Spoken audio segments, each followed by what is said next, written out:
ചോദ്യം ഗർഭിണികളോടാണ്.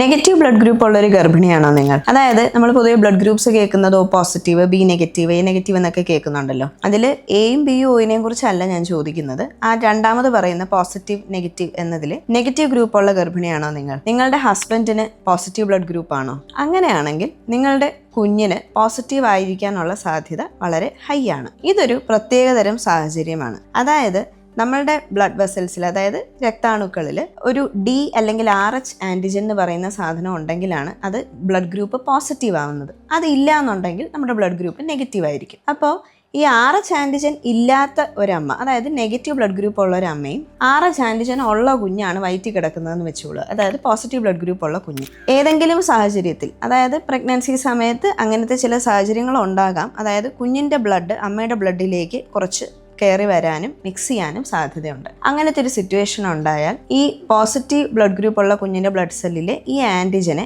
അമ്മയുടെ ബോഡി ആദ്യമായിട്ടാണ് കാണുന്നത്. അമ്മയുടെ ബോഡിയെ സംബന്ധിച്ചിടത്തോളം അത് പുറത്തുനിന്ന് കയറി വന്നൊരു ഫോറിൻ സബ്സ്റ്റൻസ് ആണ്. അപ്പോൾ ഏതൊരു ബാക്ടീരിയയോ വൈറസോ ഒക്കെ കയറി വരുമ്പോൾ നമ്മുടെ ബോഡി അതിനെ പ്രതിരോധിക്കുന്ന പോലെ തന്നെ ഈ അമ്മയുടെ ബോഡിയും അതിനെ പ്രതിരോധിക്കാൻ ശ്രമിക്കും. ഇതിനെതിരെ ആൻറ്റിബോഡീസ് ഉണ്ടാക്കും. ഈ ആൻറ്റിബോഡീസിന് ഈ പറഞ്ഞ RH ആൻറ്റിജൻ ഇരിക്കുന്ന ബ്ലഡ് സെൽസിനെ നശിപ്പിച്ച് കളയാനും സാധിക്കും. ഇപ്പോൾ പൊതുവെ ഇത് ആ പർട്ടിക്കുലർ പ്രഗ്നൻസി അല്ല ബാധിക്കാറ്.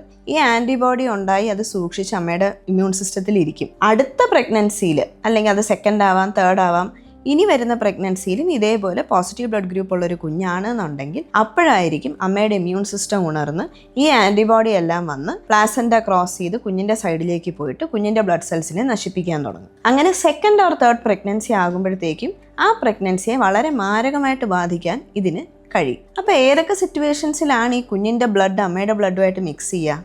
ഒന്ന്, ബ്ലീഡിങ് ഉണ്ടാകുന്ന സിറ്റുവേഷൻസ്. പ്രഗ്നൻസി സമയത്ത് പല കാരണങ്ങൾ കൊണ്ട് ബ്ലീഡിങ് ഉണ്ടാകുന്ന സ്ത്രീകളുണ്ടാകാം. അതല്ലെങ്കിൽ പ്രൊസീജിയേഴ്സ് എന്തെങ്കിലും പ്രഗ്നൻസിയിൽ ചെയ്തിട്ടുണ്ടെങ്കിൽ, അതായത് കുഞ്ഞിന് ജനിതക അസുഖങ്ങളുണ്ടോ എന്ന് നോക്കാനായിട്ടുള്ള ചില ടെസ്റ്റുകളൊക്കെ ഉണ്ട്. കോറിയോണിക് വില്ലസ് സാമ്പിളിങ്, ആംനിയോസെൻറ്റസിസ് എന്നൊക്കെ നിങ്ങൾ ചിലപ്പോൾ കേട്ടിട്ടുണ്ടാകും. ഇങ്ങനത്തെ പ്രൊസീജിയേഴ്സ് ചെയ്യുമ്പോഴും ഈ ചെറുതായിട്ടുള്ള ബ്ലഡ് മിക്സിങ് ഉണ്ടാകാം. ഇതൊന്നും അല്ലെങ്കിൽ പോലും ഡെലിവറി സമയത്ത്, സിസേറിയൻ സമയത്തൊക്കെ ബ്ലഡ് മിക്സ് ആകാനുള്ള സാധ്യതയുണ്ട്. ആ ഒരു സമയത്ത് ഈ കുഞ്ഞിൻ്റെ ബ്ലഡ് ജസ്റ്റ് അമ്മയുടെ ബ്ലഡ് സ്ട്രീമിലേക്ക് കയറിയാൽ മതി ഈ പറഞ്ഞത് സംഭവിക്കാനായിട്ട്. അപ്പോൾ നമ്മൾ എന്തുകൊണ്ടാണ് ഇത് ഇത്രയും കോമൺ ആയിട്ടുള്ളൊരു കാര്യമാണ്? നെഗറ്റീവ് ബ്ലഡ് ഗ്രൂപ്പുള്ള ഒരുപാട് പേരുണ്ട്. പക്ഷെ നമ്മൾ ഈ കോംപ്ലിക്കേഷൻസിനെ കുറിച്ച് ഒരുപാട് കേൾക്കാത്തതിൻ്റെ കാരണം ഇത് വളരെ ഈസി ആയിട്ട് പ്രിവെൻറ്റ് ചെയ്യാൻ പറ്റും എന്നുള്ളത് കൊണ്ടാണ്. അതായത് ആൻറ്റി-D എന്ന് പറയുന്ന ഒരു ഇഞ്ചക്ഷൻ എടുത്താൽ ഇത് നമുക്ക് വളരെയധികം പ്രിവെൻറ്റ് ചെയ്യാം. ആൻറ്റി-D എന്ന് പറയുന്നത് ബേസിക്കലി D ആൻറ്റിജനെതിരെയുള്ള ആൻറ്റിബോഡി തന്നെയാണ് നമ്മൾ അമ്മയ്ക്ക് ഇഞ്ചെക്ട് ചെയ്യുന്നത്. അത് ഈ പറഞ്ഞ പോലെ ബ്ലീഡിങ്ങോ പ്രൊസീജിയേഴ്സോ അല്ലെങ്കിൽ ഡെലിവറിയോ സിസേറിയനോ കഴിഞ്ഞിട്ട് 72 മണിക്കൂറിനുള്ളിൽ നമ്മൾ ഈ ഇഞ്ചക്ഷൻ കൊടുത്തിരിക്കണം. ഈ ഇഞ്ചക്ഷൻ കൊടുത്താൽ അമ്മയുടെ ബ്ലഡ് സ്ട്രീമിൽ ഈ കുഞ്ഞിൻ്റെ പോസിറ്റീവ് ബ്ലഡ് ഗ്രൂപ്പ് ഉള്ള ബ്ലഡ് സെൽസ് കറങ്ങി നടപ്പുണ്ടെങ്കിൽ